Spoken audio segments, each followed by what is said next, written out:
Hello and welcome to the Parents Guide.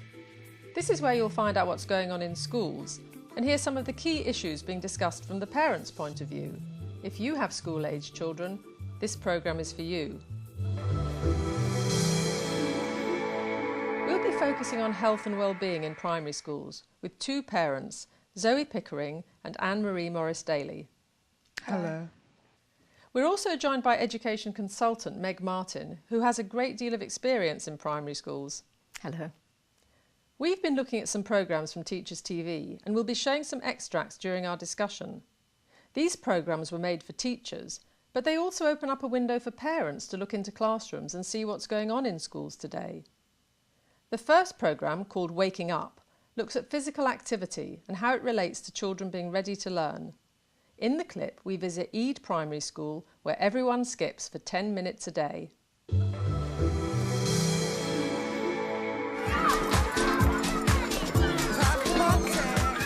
We're a small village school on the edge of Exeter in Devon. We have only 55 children in the school, and we obviously have our own special little systems of doing things. Because we're so small, we're able to work in ways that it's harder to work in a bigger school. And one of the things that we are doing in Exeter as well as in Eid is something called accelerated learning, which actually involves children in developing whole brain learning. 10 minutes of daily exercise first thing in the morning plays a key part in developing Eid's strategy for whole brain learning. We started off by trying out a number of different activities each day. We tried some aerobics routines, we tried some jogging circuits around the field. We tried to do a different activity each day, but it was the skipping that the children really took to, and they actually asked if they could do skipping more often, and so it sort of grew from there. Because the children were interested, we brought in an outside agency. We brought in two coaches to work with the children, and they've been in for about the last 3 years. We invite them in and they work with the older children, and they teach them how to do little skills, teach them how to do rocking horse or crossed, or teach them how to use the long rope and work in teams with each other. And they then enthuse the younger children, and they start joining in naturally over the playtimes and lunchtimes.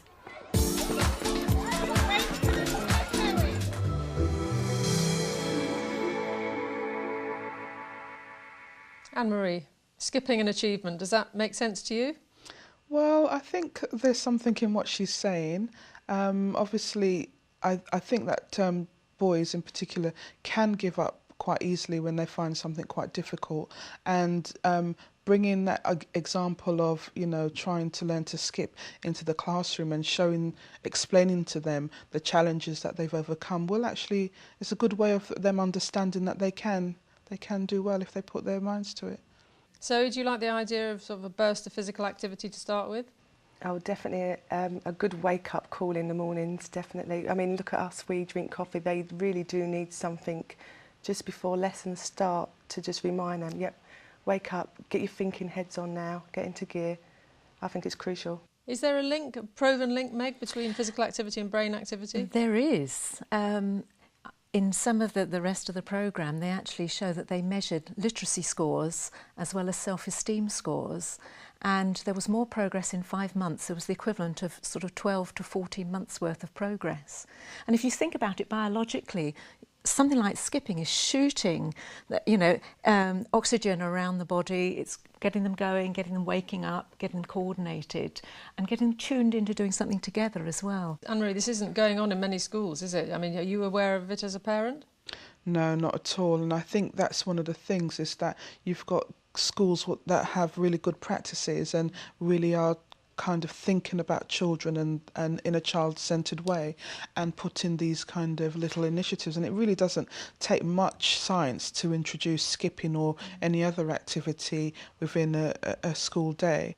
So do you think that parents ought to be doing it with their children before they get to school? Maybe it shouldn't be the school's responsibility. It's really funny you should say that, because my son's always had access to skipping ropes in all of these good environments of education.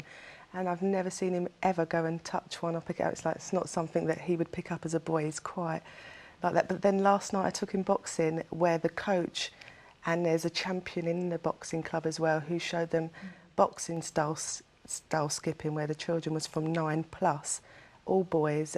Girls were invited too, and they was striving to practice till they could do the proper fast, coordinated, seen as the next stage up type of skipping. So if he was asked to do it at school, though, do you think he'd see it as a bit of a girly activity? I don't think he would touch the skipping rope at school. He'd be off to the football corner or the blade spinning tops.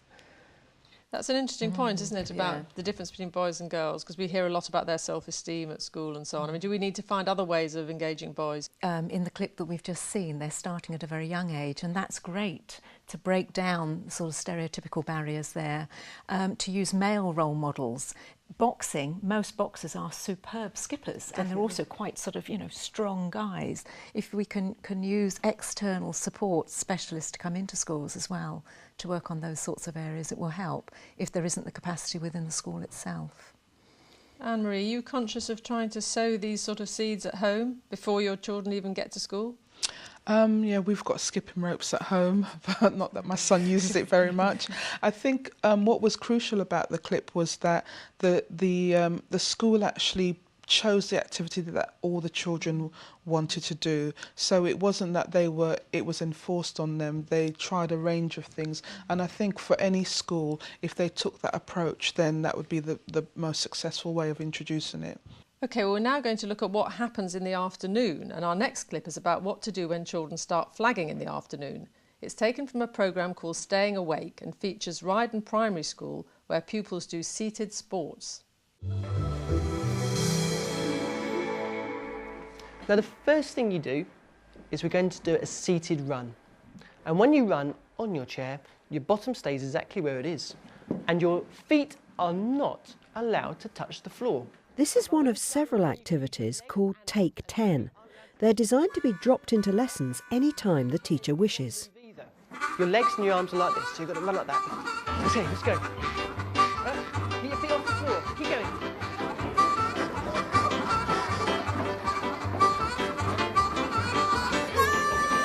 And relax. The whole point is, first of all, to get children doing an activity daily. Could be pulse-raising activities or coordination activities, and we do this because of the health benefits it gives, and also it improves the learning. It improves learning because the children are actually doing coordinated challenges. So it's like that now. You can on this one. Ready and go. Lots of them are designed to move the left and right limbs in opposite directions or across the midline of the body. And when this happens, it makes the left and right side of the brains link and spark vigorously with each other. And what we're trying to do is, through these activities and through gaining better links between the left and right side of the brains, is develop quicker thinking and more accurate thinking in the children.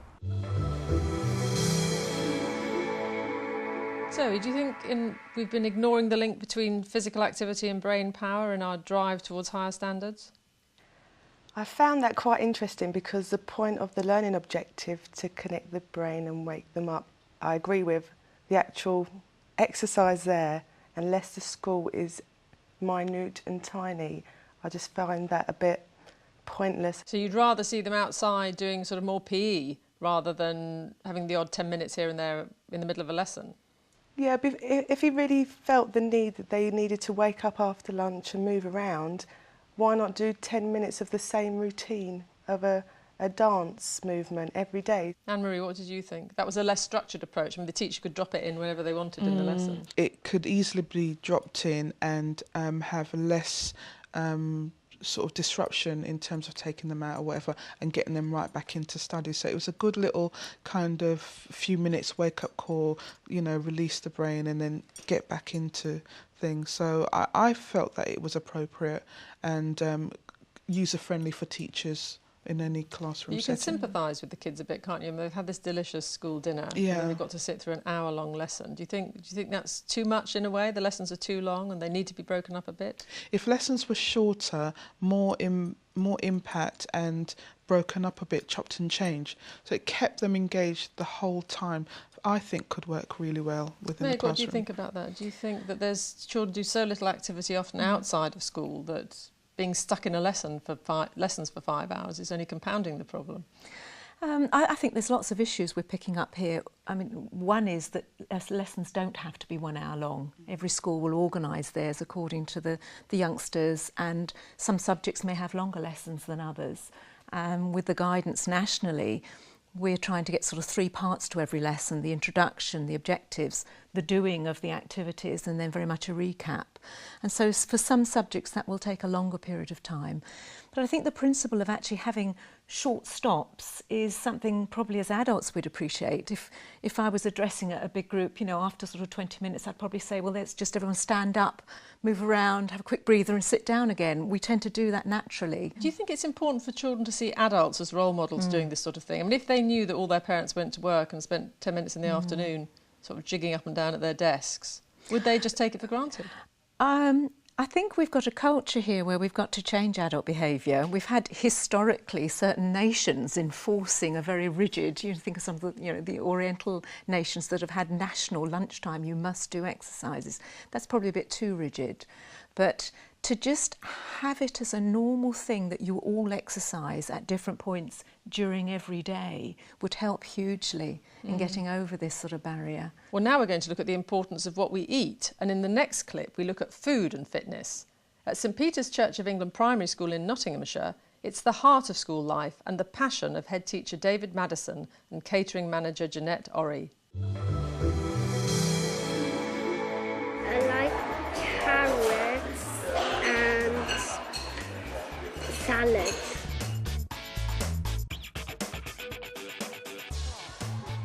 The school's mission to transform the way food is valued and enjoyed even extends to the way that it's served. When they sit down at dinner time, there's a tablecloth, they sit down to with knives and forks, with plates, with dishes. They get to learn an appreciation of good food, of social education. Local senior citizens are also invited to lunch at the school once a week, reinforcing the broader social aspects of eating. This is seen as part of the children's citizenship education. I believe that food and education are very, very strongly linked. If we give the children a good lunch, hopefully they're going to concentrate better in the afternoon, but they also get an appreciation about good food. Spaghetti bolognese or macaroni cheese? They'll learn better because they're concentrating, because their tummies are full. So therefore they can sit in an afternoon, they're not hungry, and because they haven't had the crisps, the chips, the Coke, the E-numbers, they're not climbing the walls either. So they're very steady, and that is really important. The main ingredients for having a successful school meal service, in my opinion, a good head teacher, a good cook, and good kitchen staff. Anne-Marie, we hear about this crisis in children's health all the time. Do you think it's true that there's a crisis? Possibly. I mean, I'm not sure if I'm qualified to know if there is an actual crisis, but I do believe that you know, it's the school's responsibility in teaching children and providing lunch, which parents are paying for, to provide healthy lunch. And from what Jamie Oliver's uncovered, the food that was being provided was absolutely rubbish, to coin a phrase. So I think it's the responsibility of the school to provide healthy food. Is there a crisis, or is it just a lot of media spin? Well, we're given statistics like they predict 1 in 2 youngsters will be obese by the year 2020. That's a frightening statistic, and I think we're probably aware that obesity is on the increase, whether that's an accurate statistic or not. So I think we have to do something. What we've heard recently is that many catering staff have been quite limited by the money that they've been allowed to spend. So I wouldn't want to sort of blame catering staff as such. They've had very tight regulations on budgets. And I think we're at a time now where we've got to rethink that. We've got to put money in, we've got to put training in.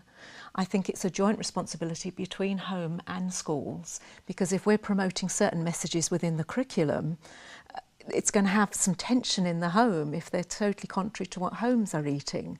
And adults also have to look after their health. How much is that about leadership then? Do you think it's down to the head to take a hard line on this? Definitely, because if the head teacher decides that there isn't enough money, well then talk to the parents. I'm sure there would be parents to support the financial side. If you have a problem and it needs to be urgently addressed, then turn to the parents for support, whether that be financial or anything. Do we need to educate parents as well if we're going to get a fully rounded diet for children? I think there's lots of ways we can get the message across, through media, through newspapers, through high-profile things like the Jamie Oliver. I don't actually agree with all his methods, but I think he certainly got it high profile in the news. I know many schools that are actually running cookery classes for adults, for the parents as well as the children. And then you can often pick up the very multicultural aspects of certain schools. So yes, I would say involve the parents as much as you can. Anne-Marie, do you think this is somewhere where the children could help to educate the parents now about nutrition and what's good to eat? Yes, definitely. I think that that education does need to take place for parents, and if it starts off within the school, then it's all well. I think that parents don't always understand a lot about nutrition and food grouping and healthy cooking, and there are simple ways that they can cook their traditional cultural meals healthily that can make a big difference. And I think that even myself as an adult have learnt a lot about nutrition and healthy cooking through different types of programs and documentaries, which we didn't get access to before. So I think it is important, and more work needs to be done. Well, now we're going to look at another subject that may be even more contentious in primary schools. That's sex education. The programme compares the approach of 3 different schools, and in this extract we visit Glenbrook Primary School in Nottingham, where teacher Anna Thomas is supported by a nurse in her Year 6 class. This is something that's quite important. We've got a visitor coming in to teach it to us, rather than the everyday teacher. I mean, I have taught it myself and it works just as well, but it's nice for the teachers as well to know that there is a qualified professional coming in to do those lessons. What approach do you take if a pupil asks a question that goes beyond what you think is appropriate? We always say that, obviously we're sorry, but at the moment we are not able to answer that question, but they are happy to go home and ask their parents, or if they're too embarrassed, then I have actually been out to parents and asked these questions with the child there. Really? Yes. Because there are times when children don't want to ask their parents. But they're happy to ask the parents if you're there with them? Well, if they're not, then I will ask the parent for them. Because if it's important for that child to know, then obviously that child needs to feel that they can ask someone about it. So for example, give me an example of what that was, if you can. I had a child who wanted to talk about masturbation, and at that time he was a Year 4 child, which was not appropriate. I did not feel it was appropriate. So I went out and spoke to his mother and said, and the child was there, he wants to know about masturbation, could you please sit down with him? And she said, oh yeah, that's fine. And the parent was very happy with that. Zoe, this is quite difficult territory for teachers, isn't it? How far would you want your children's teacher to go, teaching them about sex education? Well, I'd rather it was them and not me. I don't really want to have this conversation personally. When I watched the video also, I was quite interested when the teacher said, he asked about masturbation, so I thought he wasn't ready, so I told his parents he wanted to have this talk. I mean, I'd be mortified if a teacher came to me and asked me to talk to my son about this conversation, because quite frankly I wouldn't really know how to say it, what to say, and I'm sure someone else could probably say it better. And if he wanted to ask me, he would have asked me in the first place. I'm sure he asked the outsider because he felt more comfortable. Called me old-fashioned, or I don't know. I'm just not comfortable. I would rather go to the library and get a video or a little booklet, or leave it to the professionals. Anne-Marie, as you probably know, the sex education curriculum starts right at the beginning in primary school, although in a very simple form. Do you think that's the right way to tackle it, or do you think children should be a bit older before they're introduced to some of these ideas?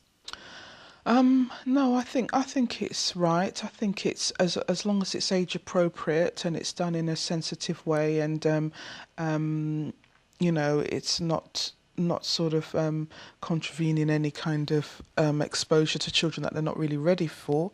I think it's fine.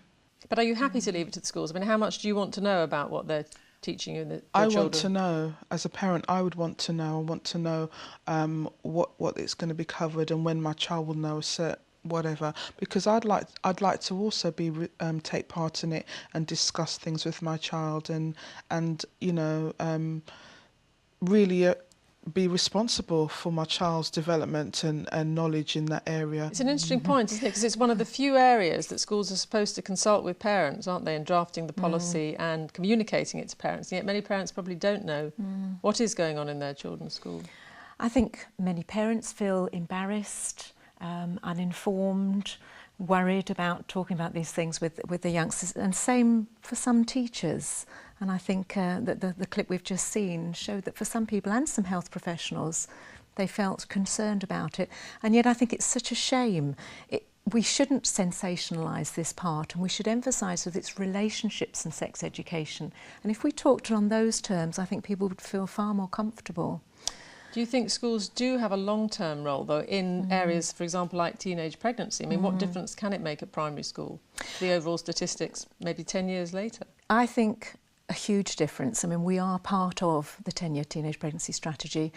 If we start right from the early ages, even just in the Science National Curriculum, there's aspects like understanding and being able to name parts of your body. And if we just sort of treat it sensitively but not sensationalised and as just part of the normal curriculum, like they do in some of the other countries where there's a far lower teenage pregnancy rate, where every teacher just delivers relationships and sex ed, it's not seen as, you know, highly controversial, then hopefully in time we will impact in the right way on teenage pregnancy, on STIs, etc. Well, you seem to be all quite liberal and progressive in your outlook. Do you know of other parents who don't take this sort of view, that it's fine to start teaching children at maybe 5 or 6? I don't. It's quite interesting that you don't actually, it's not something that's probably discussed with parents, and schools, like you said, they're supposed to. I don't, in my experience, haven't seen a sex education policy of a school. It's not something that's actually openly discussed with parents at school meetings or anything like that. So it's very difficult to know what the general consensus of parents is. OK, well, now we're going to look at, in a bit more detail about how schools could influence home lives. And in the next clip, we see that when it comes to the health and well-being of pupils, there is a strong movement for greater cooperation. Bourne Westfield first began promoting health in a serious way about 6 or 7 years ago. Prior to that, we'd always encouraged children to bring small items of fruit and that sort of thing into school. And from that, those early beginnings, we actually developed it and built upon it almost year upon year. One of the key aspects of the Healthy Schools group, which was very well supported by Lincolnshire County Council, was the notion of having a health task group. And that in its way also was an unusual body for the school, because it was one of the first times we'd actually had a group of people who represented staff, parents and governors, and actually got together and discussed notions about the school's health and how it should move forward. And add it to the new booklet as well, just so it's reinforced, you know. We do want to teach and work with children in school and talk and work with them around diet and exercise and health, adopting healthy lifestyles, but we also need to do the same with parents. And we hope that some of the messages that we give to pupils in school will be taken home. And there are some examples coming through now where children are starting to ask their mum to cook them a healthier dinner. They're starting to talk to their dad about his smoking and his alcohol drinking. So in a small way, teaching children about these healthier issues in school is starting to have a wider impact. Anne-Marie, how far do you think schools ought to be able to go in what some parents might see as telling them how to raise their children? Well, I think it's how you communicate it with parents. I think, you know, schools, if they feel that there's a need, they have the responsibility to share as much information as they can with parents, but it's how you deliver that information so that you're not actually making parents feel inadequate in any way. I mean, there's a sense here that schools are trying to influence what goes on at home to get better outcomes for pupils, but some parents may feel that, well, what goes on in the home is my business. It's nothing to do with anybody else. Do you think that's an issue, Zoe, for parents? I don't think you're going to be able to change the pattern of people's behaviour at home of what they cook or what they buy, because once they're stuck in a pattern, that's it. It will be up to the child to grow up and think differently. So do educate them, but they'll probably, bearing in mind, they'll probably be in bad habits until they come out of that home. So do you think it could be counterproductive then for schools and teachers to try and tell parents what to do? Well, you watch these programmes where the unhealthy families are being educated of what they're eating and what it's doing to their bodies, and they don't normally seem that bothered, and they just kind of find it a bit of a joke, really. Meg, I mean, well-intentioned teachers and schools, but do you think it can backfire and lead to more friction in the relationship between home and school? What we're finding with most schools is that it's having a positive effect if it's dealt very well as a joint action. And I think the Healthy Schools Task Group, for example, is a great way of sharing messages, so it isn't something that's being done to the family. They're able to be part of a working party, they're able to influence the school policy, but also to receive the information in a much more positive way. So it might be parents designing something for other parents, it might be governors designing something, it might be the pupils. Most parents would probably know that their children are getting an apple or a banana, but they may not know what the Healthy Schools Task Force is. It's a partnership between health and education, and it looks at all the main aspects of schools, so there's healthy eating, physical activity, emotional health and well-being, and PSHE, which is the sex and relationships and the drugs education. And I think schools that are taking it very seriously do let all their parents know about it, invite them to come in and be part of the task group. So Anne-Marie, this is something that all schools should be doing anyway, really, without having to have a task force to tell them to do it.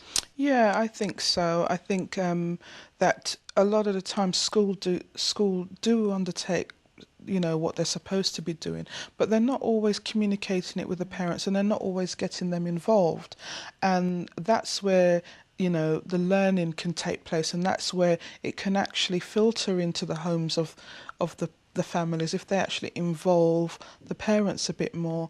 Well, I think most parents would agree with that comment, but we have to end it there. You can have your say, though, by emailing parents@teachers.tv, and you can find all the information about programmes you have seen and more on our website at Teachers TV, details at the end of this programme. Thanks to my guests, Zoe, Anne-Marie and Meg. Goodbye. And from myself, Fiona Miller, thanks for joining us, and until next time, goodbye.